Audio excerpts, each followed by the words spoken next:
All right, today we're doing Math 6, Mission 8, Lesson 15. Quartiles and interquartile range. These are two new words for us. We are going to discuss this in depth today. We're going to teach you how to do these things and find these. So let's start with our warm-up. Here are two dot plots, including the mean marked with a triangle. Each shows the age of partygoers at a party. What do you notice and wonder about the distributions in the two dot plots? All right, so, they just give us space there. So what do you notice and wonder? Well, I notice that the means are different. One is 15, one is 20. The ranges, let's see, this is, I would say probably 8, and this one's probably 43. So the range goes from 8 to 43, and this one goes from 6 to 42. So this one's from 6 to 42. So they have about the same range. They're a little different. Most points in the first data set are clustered around 8 and 10. So we have this one cluster here and then another cluster there. So these are clustered, where this one is more spread out.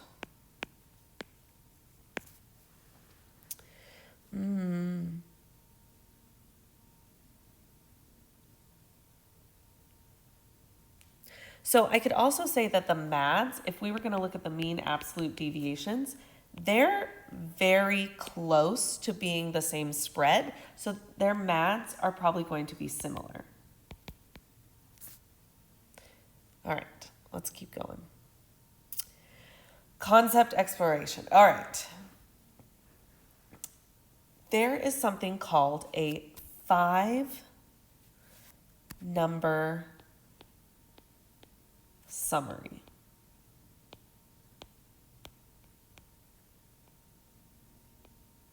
Five-number summary. They are going to walk us through the process right now to figure out what a 5-number summary. Okay? So here are the age of a group of 20 partygoers you saw earlier, shown in order from least to greatest. Use the table to answer the questions below. All right, so because this is a 5-number summary, we are going to end up with 5 numbers at the end. So here we go. A says, find and mark the median, we know median now, on the table and label it the 50th percentile. Okay, so if there's 20 partygoers, 50th percentile is half. So half of these, I'm going to count to 10. So 1, 2, 3, 4, 5, 6, 7, 8, 9, 10. Half is right here, and we're going to label that the 50th percentile. Okay, so A is done. B, find and mark the middle value of the lower half of the data. We exclude the median. Well, we didn't actually land on the median, so we're not excluding it. But we know this half, the bottom half, has 10 numbers, so half of 10 is 5, so I'm going to count 5. 1, 2, 3, 4, 5. And we're going to mark this, which isn't actually a number, but it's in between. So it says, if there is an even number of values, find and write down the average of the middle two numbers. Label this the 25th percentile. So we do have 10 numbers, so that's an even number. So in between these two numbers, in between 11 and 12, 10 and 11 is 10.5, and that's the 25th percentile. Okay. Now, C says, likes to zoom in there. C says, find and mark the middle value of the upper half of the data, excluding the median. If there is an even number of values, which we know there are, find and write down the average of the middle two and label it the 75th percentile. So here we go.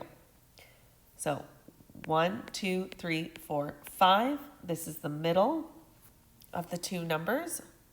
So the middle between 28 and 30 is 29, and that is the 75th percentile. All right, so we've done B and we've done C. D, you have now partitioned the data set into 4 pieces. We can see that. We have piece 1, piece 2, piece 3, and piece 4. Okay. Each of the 3 values, so the 3 values, this value, halfway between 20 and 20 is still 20, this value and this value, have cut the data into what's called a quartile, like 4 quarters. Quarters equals 4, right? So we have 4 pieces. 4 pieces. We've cut them into quartiles. All right. The first or lower quartile is the 25th percentile mark. Write Q1 next to 25th percentile. So this is the Q1. Actually, I'm going to write it below our number. So this is the Q1. 10.5 is our Q1, our quartile 1. The second quartile is the median. Write Q2 next to that label. So 20 is our median, and that's quartile 2, Q2. The third or upper quartile is the 75th percentile mark, where we write Q3. So 29 is our Q3 or our quartile 3. Label the least value in the set as the minimum and the greatest value as the maximum. So we go back up here. 7 is our minimum and 42 is our maximum. Now, if you notice, I told you we were going to have 5 numbers in our 5-number summary. Right here are our 5 numbers: 7, 10.5, 20, 29, and 42. So it says record the 5 values that you have just identified. They are the 5-number summary of the data. So our minimum is 7. Our quartile 1 is 10.5. Our quartile 2 is our median, which is 20. And our quartile 3 is 29. And then our maximum is 42.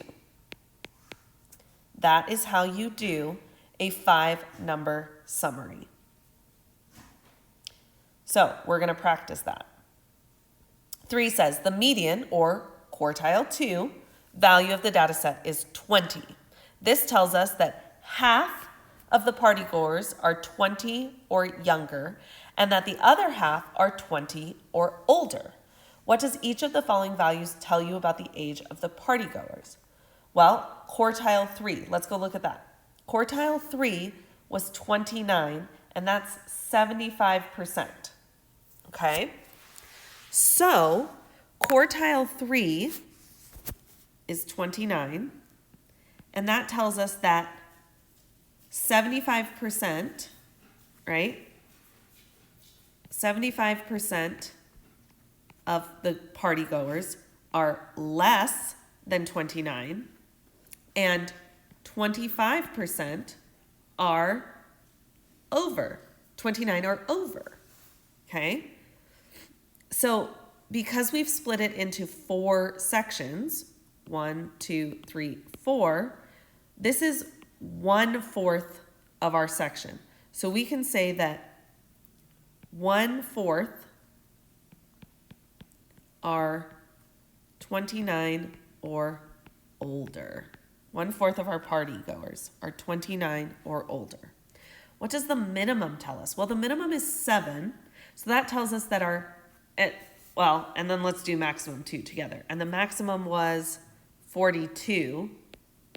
So they both tell us the youngest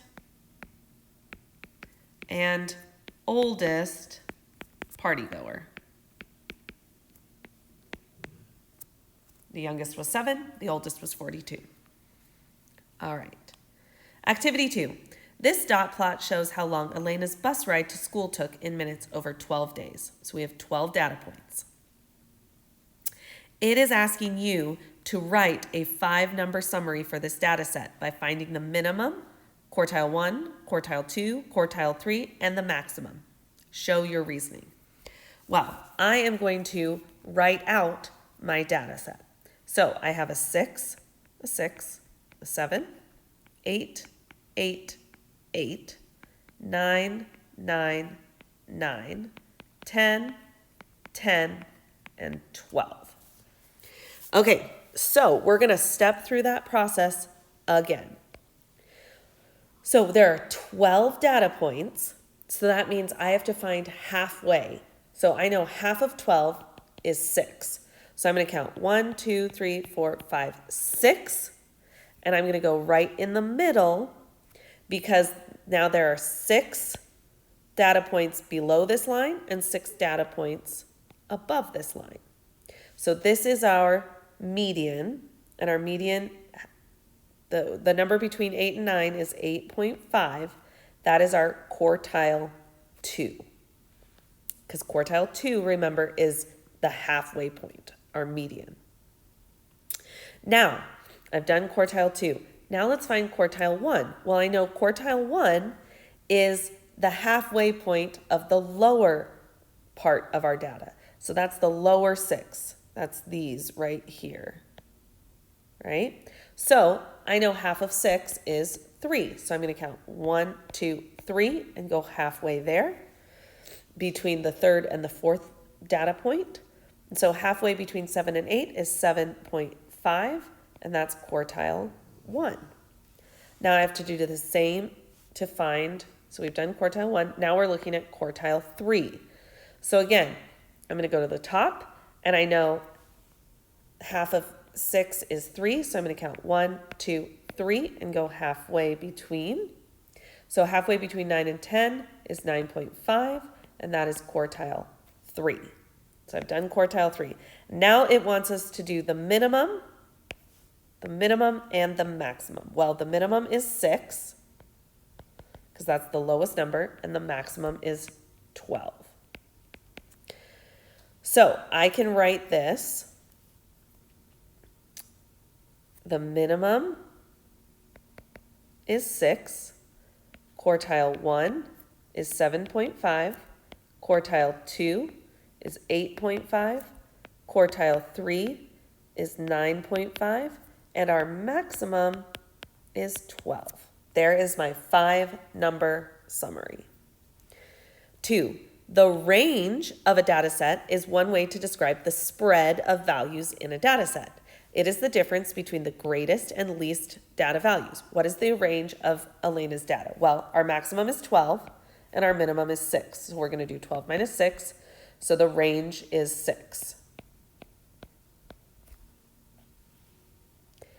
Another number that is commonly used to describe spread, so we can use the range to describe spread, but this is a new term here now, is the interquartile range, IQR, which is the difference is subtraction, between quartile 1, the lower quartile, and quartile 3, the upper quartile.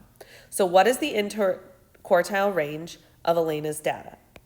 Well, Q1 for Elena is 7.5, and Q3 for Elena is 9.5. So we have to find the difference between that. And the difference between 9.5 and 7.5 is 9.5 minus 7.5, which is 2. So the interquartile range for Elena's data is 2.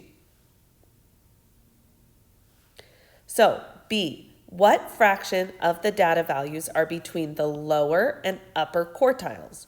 Use your answer to complete the following statements. So if we are looking at the difference between, I'm going to use a different color here so we can all see this. Okay, if we are looking at the difference between the interquartile range, which is the difference between Q3 and Q1. So this section, that covers 2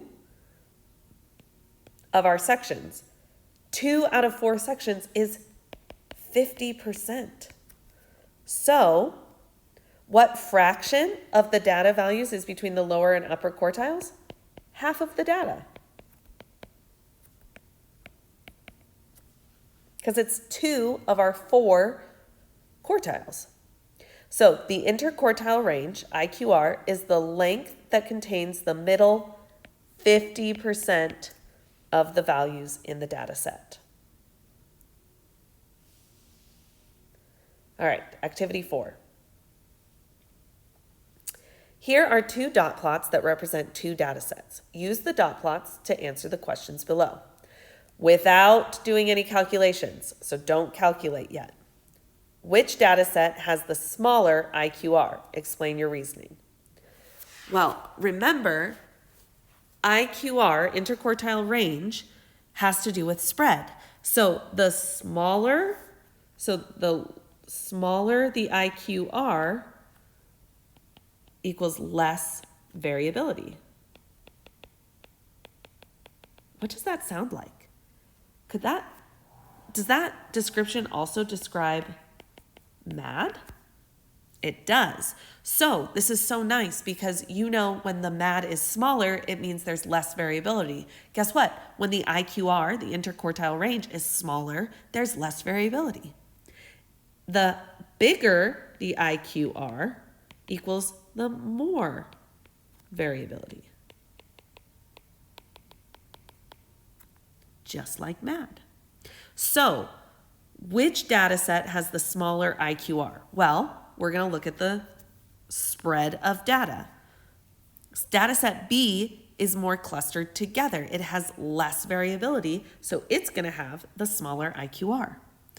Which data set has a smaller range? Explain your reasoning. Again, we're talking about variability. This range goes from 15 to 28.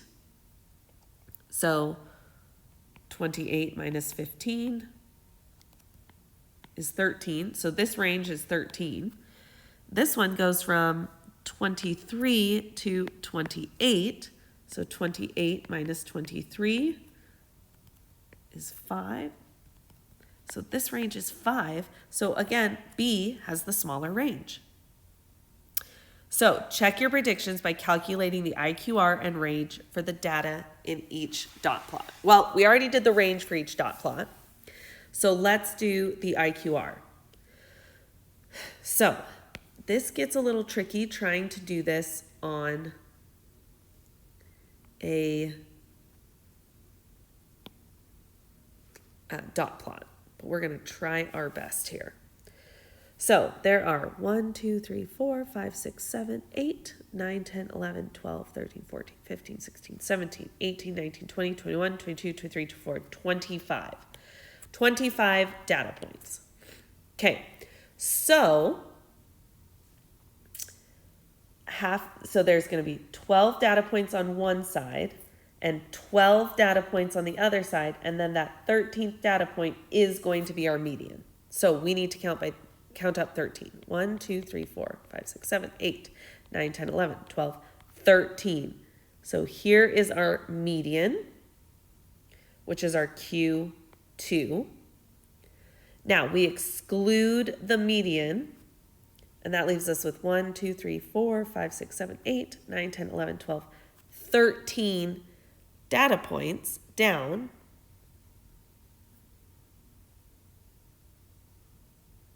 And 1, 2, 3, 4, 5, 6, 7, 8, 9, 10, 11. Oops, I chose the wrong data point. Sorry. It still doesn't change what our thing is, but that one goes there. So we should now have 1, 2, 3, 4, 5, 6, 7, 8, 9, 10, 11, 12, and 1, 2, 3, 4, 5, 6, 7, 8, 9, 10, 11, 12. So we have 12 on one side, 12 on the other. All right, so half of 12 is 6, because 12 divided by 2 is 6. So we're going to count 1, 2, 3, 4, 5, 6. So half, and then 1, 2, 3, 4, 5, 6. So this is 17. So our Q1 is 17. Let's look at our Q3. So again, 12 data points. So 12 divided by 2 equals 6. So I go 1, 2, 3, 4, 5, 6. So halfway between that and that. 1, 2, 3, 4, 5, 6. So we have 6 data points this way, 6 data points that way of the line. And that is 25. So that's Q3. So for data set A, we have Q3 minus Q1, which is 25 minus 17, which equals 8. Did I do that right? Yeah. So the IQR for A is 8. Now let's do this for data set B. We have 1, 2, 3, 4, 5, 6, 7, 8, 9, 10, 11, 12, 13, 14, 15, 16, 17, 18, 19, 20, 21, 22, 23, 24, 25. Again, we have 25. So we're looking for that 13th dot. 1, 2, 3, 4, 5, 6, 7, 8, 9, 10, 11, 12, 13. There that is. That's Q2. Okay, now we have the same numbers. So we're going to do 6 on this side and 6 on that side. So here we go. 1, 2, 3, 4, 5, 6. So that line goes here between this dot and this dot. So that's halfway between 24 and 25. That would be 24.5 is our Q1. Then we have 1, 2, 3, 4, 5, 6. And that it lands on 27 because this number is 27. So that's Q3. So for data set B, we would do Q3 minus Q1. So that's 27 minus 24.5. And that gets us 2.5. Is that right? 27 minus 24.5. Yep, 2.5. So the interquartile range is 2.5. So were our predictions correct? Was the interquartile range for B smaller? Yes, because A is 8 and B is 2.5. All right, that is our lesson for today.